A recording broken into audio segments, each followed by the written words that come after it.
Hey everybody, hope you're doing well tonight. Hope that you've had a good day. Um, Probably didn't do a whole lot, some of us, but hope that it was good. I got an opportunity to go over to the church today and did a Zoom prayer meeting with some other pastors, so that was nice. And really used Zoom before. So my T-shirt of the day is my Believe with the Sasquatch and Bigfoot. I love watching shows about Bigfoot, and what got me really onto it was this show called Finding Bigfoot. I don't know if it's still on now or not, but I was on this kick of watching it, and it was kind of hysterical. I really enjoyed it. I don't know if I enjoyed it because it made Jen nuts or just I actually liked it. I'm not sure which, but anyhow, we get into a lot of discussions of whether or not Bigfoot actually exists, and I think something's out there.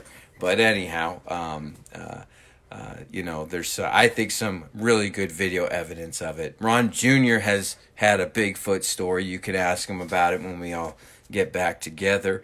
But there's a guy on there named Bobo. Now, normally when you hear the name Bobo, you pretty much discount whatever they say, and that is pretty much a rule of thumb. But he's an exception to the rule, and they have these really great city. I don't know, what you call them, but they're like these town council meetings. They bring in some of the most reputable people you could imagine. It's just wonderful. I recommend you look it up, Finding Bigfoot. But anyhow, we are in 2 Samuel chapter 24 tonight, and we're going to be talking about making difficult choices. My heart right now goes out to business owners that are forced to make some very difficult decisions. Decisions to close their business, decisions to lay people off, decisions to permanently close their business. Some have to make, and they find themselves in very tough times. And so, I want, and of course, this principle can apply to all of us. Sometimes we got to make tough financial decisions within the context of our family. And so I want to look at a situation towards the end of David's life where he was really in a tough spot, and we'll see what transpired. So we're going to pick up, and I'm just going to read some various verses here. Look at verse 1. It says, "The Lord was kindled against Israel, and he moved David against them to say, 'Go, number Israel and Judah.'" And so we see that God had this issue, and we don't exactly know why, but he had this issue against Israel. And he moved David to do this numbering, which is something he later will see should not have done, but it was of the Lord. And so what that tells us here is that this scenario was not his fault. Now, David was not a perfect man, and there was many things wrong in his life, and but this situation, this scenario that had come about, as we're going to see, required him to make some decisions, but it really wasn't his personal fault. The Lord moved him to do this. And, sometimes in life we find ourselves, for lack of a better term, a victim of circumstance. We find ourselves in a situation that we didn't ask for, that just came upon us. And of course, I'm not saying that the virus that we're dealing with is the judgment of God. Please don't misunderstand what I'm saying. In fact, I don't believe that it is. I do believe it can be used of God, but there's another study I'll probably do at a certain point that teaches that the Lord is not currently judging the nations. All right, He'll do that one day, but today He's not. He's not judging a nation for sin. He is using things to bring people to Christ, that's for sure. So is God knowledgeable of this virus? Sure. Is he well aware of it? Absolutely. Is he using it for his glory? Yes, he is. Okay. But is it the judgment of the nation? No, it's not. And but we see here that David finds himself in a situation where he didn't do anything wrong, really. I mean, not, he's dealing with something that happened. And that's what sometimes we can find ourselves dealing with is just stuff that happens. And then we find here in verse 10, if you drop down to verse 10, it says, "And David's heart smote him after that he had numbered the people. And David said unto the Lord, I have sinned greatly that I have done. And now I beseech thee, O Lord, take away the iniquity of thy servant, for I have done very foolishly." He's really beating himself up here. The Lord moved him to do this, and then he reflected, and he's like, I had not to have done that. It says I've sinned, and of course, God was going to deal with the people. They had crossed a line with him, and he was going to deal with them.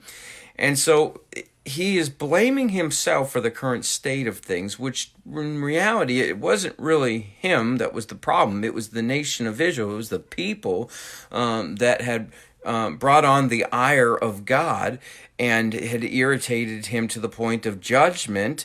And but he was the mechanism to make it happen. He blamed himself for the current state of things. You know, when we are forced to make difficult decisions, sometimes we really can beat ourselves up for the decisions that we've made in the past that maybe have not helped us presently.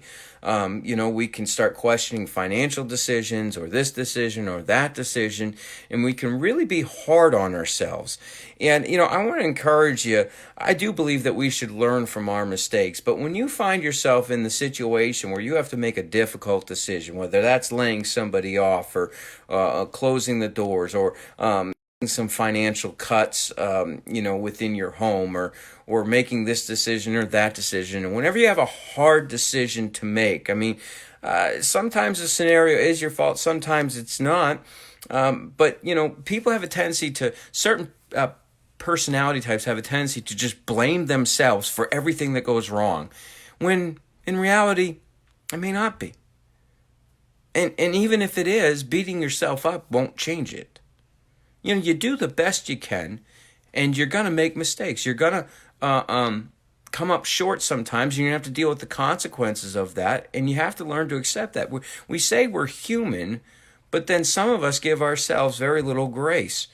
You're going to do the best you can, and you're going to find yourself in situations where there's not, there's tough choices that need to be made, and you're going to start second-guessing every decision you made over the last year.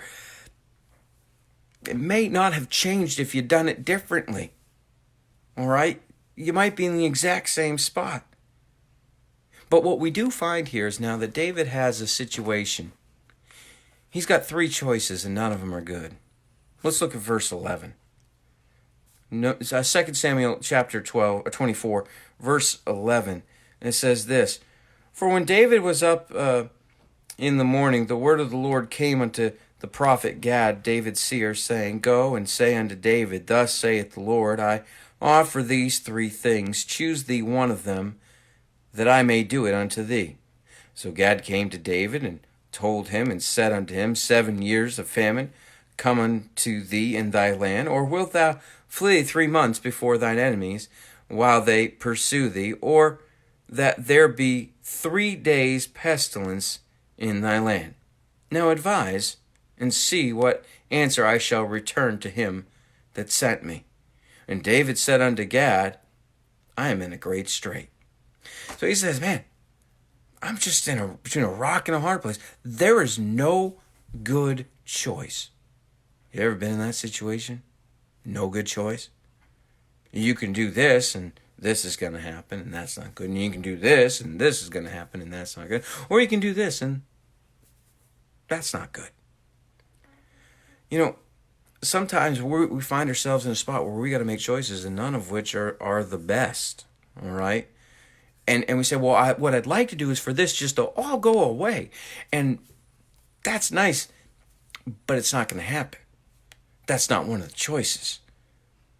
And so we find here that sometimes, whether you're a business owner or within your family, you're going to have to make a hard choice, and none of the outcomes are ideal. So the question becomes then, what do you choose? Well, we find here from David, if we pick up, continuing in verse 14, I stopped reading in the middle of the verse for a reason. Look at this. It says, "Let us now fall into the hand of the Lord, For his mercies are great, and let me not fall into the hand of man. So the Lord sent a pestilence upon Israel from the morning even to the time appointed, and there died of the people from Dan even to Beersheba 70,000 men. So we find that David chooses the one where God's involved. And that's the path you should always take. Choose the path that involves God. It's kind of like this. When you've got financial problems and you've got to make changes, what do? Well, the first thing you do is you give what you should give to God. You give your tithe. You give to missions. You go the path with God. You say, oh, well, how could I do that? I'm already struggling financially. Yeah, well, I understand that, but the other paths don't involve God, and the outcomes probably are worse.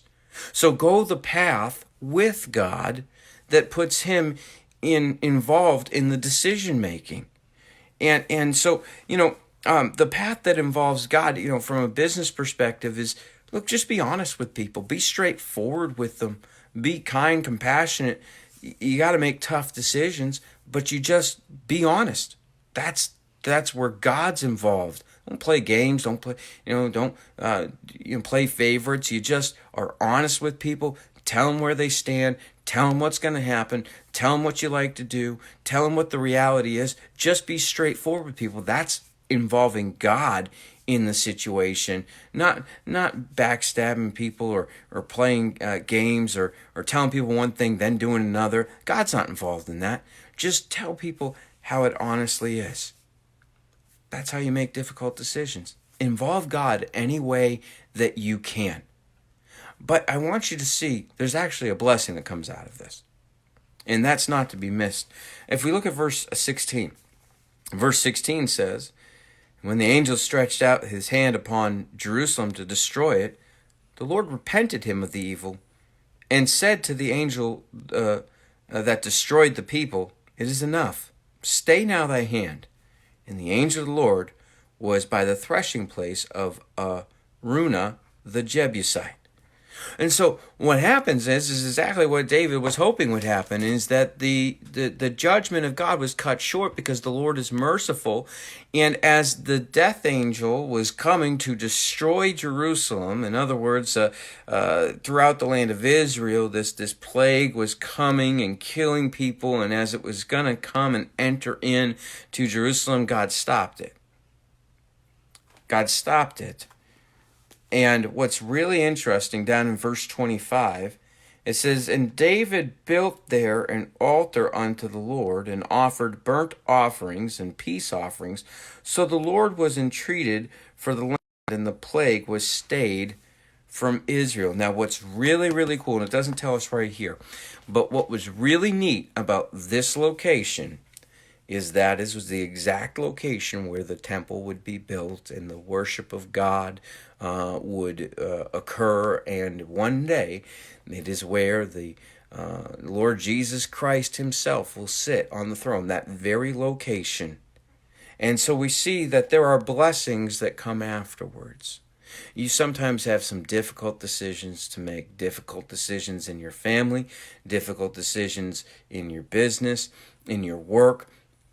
And it sometimes seems like there's no good option. What I can assure you of is that you do the best you can, involve God in the process the best you can, and just by faith believe that God afterwards is going to bring some greater blessing out of it that will stand the test of time. I'll tell you, I know that that's my feeling for Lifeline Baptist Church. I mean, not meeting together is difficult. And, I'm trying to come up with the best ways that I can to keep people connected and in the Word.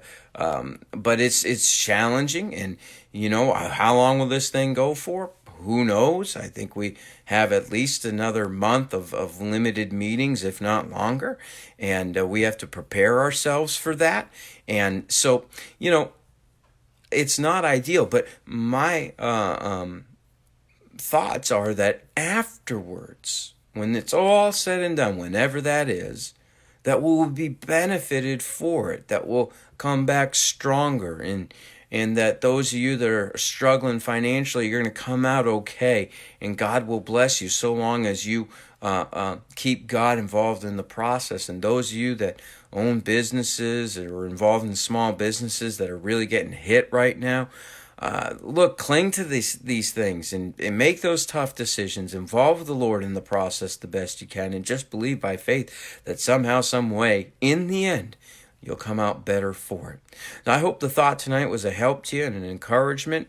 As always, I'm trying to make things as practical as I possibly can be, and I am looking forward to being back on tomorrow night and Saturday night as well, and then we'll be in church on Sunday. And I'll tell you, that's been difficult. I got more people that want to come than I can fit, having only 10 people and only doing 3 services. I'll evaluate that as making decisions of what I want to do moving forward, but that's a very difficult. I've never in my life had to say I don't have room for you, but that's what I'm having to do this week, and that really, and I had to do that with multiple people, and basically we're just having a skeleton crew run the services, and that's about all that we can do right now. And I want people to be safe. Listen, we need to be praying. We've got I think there are several cases in Haverhill right now of COVID-19. We've got a few people in the church that are being tested. Hopefully, I believe all of them believe they're going to come back negative, as they were not feeling well, but they're starting to feel better, so that's good. And praise the Lord for that. But we really need to be praying about these things. And so continue those times of prayer, 9 a.m. and 5 p.m. If you can, tune in to me at 9 p.m. At night. And but most important, keep those times of prayer. Set it on your phone. And if you want to go to the church and pray, you can. I know Rich Delisle is committed to go every night at 5 p.m. To pray. And I was over there earlier today around noontime. And it was good to be there to have prayer at that time. And if you can get over there any other time, it's always welcome to you. Lord bless you guys. Have a great night. Take care. Bye.